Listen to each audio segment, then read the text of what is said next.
EXcoin Futures believes the future of asset trading is digital. So here to tell us a little bit more about how that all will work is the president of EXcoin, which is Patel. Great to have you here. Thank you very much. And also the CEO of Wall Street Capital, Doug Anderson. Awesome to have you back. Good to see you. So tell me, Maru, a little bit about EXcoin Futures. Give me an overview of the company. So last year, a lot of the digital and cryptocurrencies and all this started to heat up. So for 2 years before that, we were building a futures option trading platform. So just like how we were talking earlier about pork belly trading and all that. The board of trade, the all of that exchange. stuff. So this is the new generation. No one traded options and futures on the digital exchanges that you hear, the big names that you hear out there for the digital exchanges like Coinbase and Binance and what have you. So we started that as the world's first derivatives digital currency trading, but right down to even 1 minute in the future, we were trading that. And we built that platform on an MT4 institution level platform. So the MT4 platform is quite established in the trading and exchanges market. So we built the whole thing with solidity, simplicity, and more importantly, security. Okay, well, yeah, that's crucial. Because options trading, as you know, it can be very not only volatile, but it needs to be secure. So we also pegged our coin, our currency, which we'll talk about in a minute, against the USDT, which is then one-on-one against the US dollar. So it's not fluctuating all the time. Okay, so that's what differentiates you then, is that you have the ability to trade the futures and options versus the actual asset. Correct. Okay. Correct. Right down to 1 minute levels. Okay. So Doug, this seems unique. I mean, I know there are a lot of digital platforms kind of popping up, but I don't know of anybody yet. They probably exist, but it is unique, and they're licensed for it. Okay. And you know, let's face facts. We can't ignore the crypto space. It's grown 10x in the last few years. It's predicted to double and triple every year over the next few years, and it's evolved now. When you have, you know, volatility and security are some of the things people worry about, but when you're introducing options trading, derivatives, and these kinds of mechanisms where you can hedge, now you're talking stability. And so it's the next evolution in this, and it's going to be welcomed. And I think a lot of investors are going to start flooding into it because of these kinds of, you know, people that are coming in, high credibility, very sharp and secure trading platforms. Yeah. Now, Maru, you're licensed in Estonia. Correct, yes. So, first of all, why Estonia? And then second of all, can anybody trade globally even though you're licensed there? So yeah, I mean, there are several jurisdictions around the world that is what I call digital currency friendly.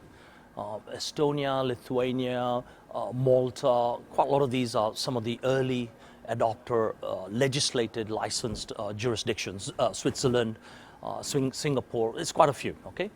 However, what we found was with the Estonian license, it gave us a global trading license, albeit the blacklisted countries are not allowed. So the blacklisted countries, like in most places, won't be allowed to trade.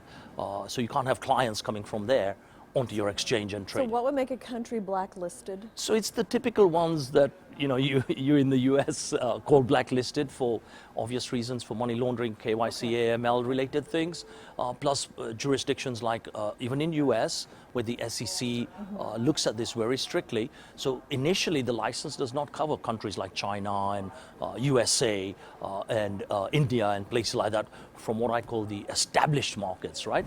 But the other countries are pretty much all on. Okay. Now, when I think of futures, you know, I grew up, you know, on a farm, so I think of corn futures and soybeans and, you know, hogs and things like that. Will you trade all of those futures? Okay, so our initial license is only for cryptocurrency, okay, the digital currencies. The next phase, we're also going to bring foreign exchange, so the same US dollar, euros, all these different currencies, and then we'll bring commodities as well. Okay. But trading it against crypto. Okay. So instead of saying how much per kilogram against the dollar, we will say how much per kilogram against BTC or USDE, which is our coin. Okay, so you'd be doing the futures trading in cryptocurrency. Correct. Okay, very interesting. So, and Doug, I mean, you've talked about how this is a growing area. So, I mean, this is, we could be seeing like Chicago coming to Estonia. Yeah, as I said, it's evolving, it's coming into this space, and it really couldn't be in better hands. I mean, Maru's pedigree, his background is very strong, starting with Sun Microsystems and going from there. Well, that's what I was going to ask. If you could both kind of give me a little, what brought you to this point? I mean, I've been in the tech industry, graduated in computing. I've been right at the forefront, always in the disruptive space. Okay. So I love it. I don't like to follow. I like to lead. So right from the .com and Java days, I was there. Right from the early days in public sector when PFI and PPP kind of deals were going on. I was one of the first guys structuring those in UK and helped other parts of the world 25 years ago. And with that technology background, entrepreneurial background, which is kind of like in the DNA for me, I guess, since the age of 12, I was always dealing with real estate and real estate investments and all that on the side. Plus various angel investment and VC work in the Silicon Valley as well as around the world. So I brought all of that experience into the next level, what I call, of disruption, because I just got fed up with, sorry to say, the monetary thing when majority of us don't physically handle paper that much these days. So what the internet and the Java and all these things gives us is a transport media, and then what the cryptocurrency gives you is the immediate transaction factor, because the banks don't sit on your money for 3-4 days. They don't charge you so many percentages of your transaction costs. And unfortunately, it's the poor people, sorry to say it that way, who pay lots of fees through, dare I say, the MoneyGrams, the Union. Anyway, I don't want to name names, but those are the people who pay a lot of commissions just for doing simple transactions, up to 15-20%. So we are trying to make that free if possible. Okay. Well, I mean, that's interesting because, I mean, this whole technology and the way, and as we become global, especially technology is leading us there, I mean, this is the way we're going to transact in the future, it seems like. Right, Doug? I mean, wouldn't you agree with that? Yeah, and in fact, Maru's come up with a crypto-backed credit card. That he would probably... Yeah, I wouldn't mind. So going in the future with EXcoin and some of the things that I'm doing myself as well, I've created a card and a wallet which is more secure than anything that's on the market just now. So most of the frauds that are done with your money is when someone has your credit card or debit card number, your CVV, your magnetic stripe, and things are taken in. Right to the point where if you have a contactless card and you're in the tube station or someone comes and touches next to you and they take your money away, right? So our card has got no numbers, has a display, and has a fingerprint with up to 40 minutiaes, right? So with that fingerprint recognition, which is better than any of the mobile phone technologies and even the police and Pentagon at some stage, because the card has a computer and up to 4 gigabytes of memory to store all your important documents, including your cryptocurrency. So you could put your money on there, your medical records, your passports, governments can have voting on it with the fingerprint. Now you have true identification, and if you're that paranoid, you can match it up with your facial over the phone, and it's stored on the card.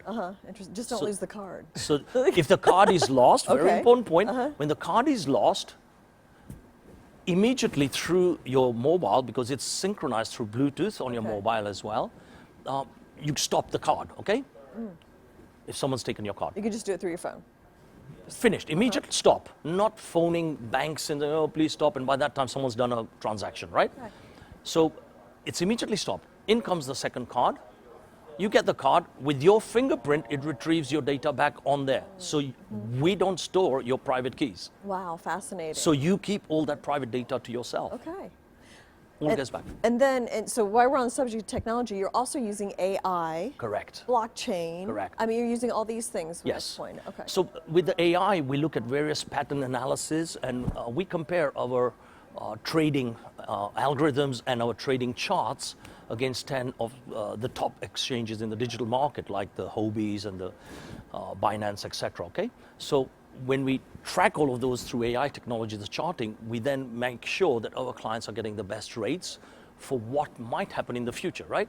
Because that's what the kind of like trading against, okay, or trading at. So with AI, we're going to take it also another level forward, is to look at various artificial intelligence and machine learning technologies to see various trends and various patterns to see what might happen with a certain pair of Bitcoin against USD or something like that.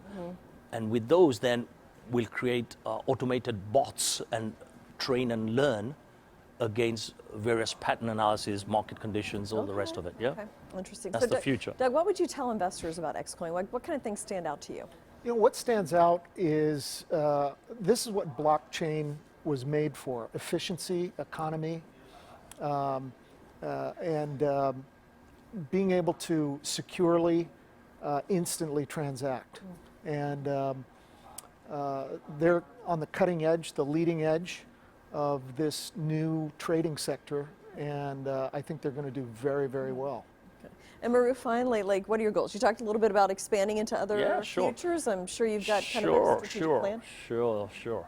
So what we're looking at is merging then for the client to become their own bank manager and wealth manager. All right?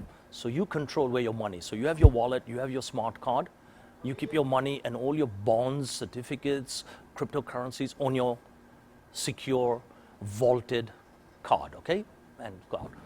And then you spend it how you want, you trade it against how you want, or you do various wealth management related investments to diversify yourself.